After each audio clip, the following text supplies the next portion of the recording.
देवी प्रपन्नार्ति हरे प्रसीद प्रसीद मातर्जगतोऽखिलस्य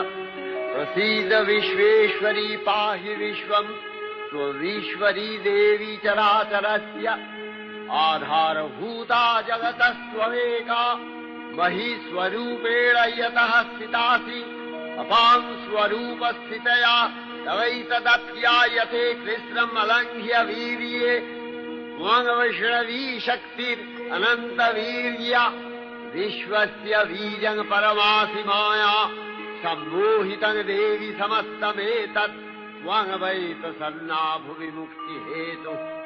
विद्याः समस्तास्तव देवि भेदाः स्त्रियः समस्ताः सकला जगत्सु तवैकया पूरितमम्बयैतत् का ते स्तुतिः सद्य परापरोक्तिः सर्वभूता यदा देवी